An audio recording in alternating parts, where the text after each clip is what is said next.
এক যুগ ধরে দুধের লিটার ৩০ টাকায় স্থির, কিন্তু ওষুধ ভিটামিন সহ আনুষঙ্গিক সবকিছুরই দাম বেড়েছে। এতদিন পানির দামে দুধ বেঁচে আসলেও এবার ভুসির দাম লাফিয়ে বাড়ায় মাথার ওপর যেন বাজ পড়েছে। দুধের গাভী কসাইখানায় দেওয়ার আত্মঘাতী কাজ করেছেন অনেক খামারি। বৈদেশিক বাজারে যখন গমের দাম বাড়বে, আমাদের দেশে গরুর খাদ্যের গমের ভুসির দাম বাড়িয়ে যাবে। শীতকালে আটাটা চলতেছে কম, যার কারণে ভুসির উপর চাপ, এই জন্য ভুসির দামটা বেশি।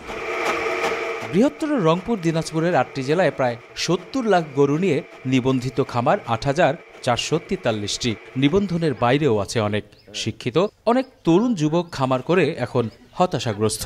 খাবারের দাম এই এক মাসের মধ্যে যেই বাড়ছে, আর আমাদের দুধের দাম অনেক কম, সেইভাবে আমাদের গরু পালা সম্ভব হচ্ছে না। আমার খামারে দেখা যায় 35টা গাভী আছে, গত 2 মাসে আমি 4টা গাভী বিক্রি করি, খাদ্যওয়ালার টাকা দিচ্ছি। গরুর হিট আসে না, একটা ট্যাবলেট আছিল 6টায় একটা প্যাকেট, ওটার গায়ে দেখি এমআরপি লেখা 40 টাকা, কিন্তু আমরা কিনতে গেলে নেয় 200 টাকা। খামারিদের এই বিপর্যয়ের খবর জানেন প্রাণী সম্পদ কর্মকর্তা, সমাধানে দিচ্ছেন সবুজ ঘাস চাষের পরামর্শ। সবুজ ঘাস আমরা সরকারিভাবে বিনামূল্যে আমরা খামারিদের সরবরাহ করতেছি। কাঁচা ঘাস যদি গাভীকে খাওয়ায় বা গরুকে খাওয়ায়, তাহলে স্বাভাবিকভাবেই খাদ্যের যে দানাদার খাদ্যের উপর নির্ভরশীলতা সেটা কমে আসবে এবং এক্ষেত্রে তারা অনেক লাভবান হবে।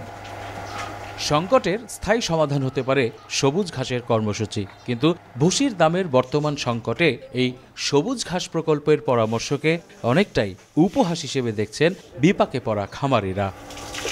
রতন সরকার, সময় সংবাদ, রংপুর।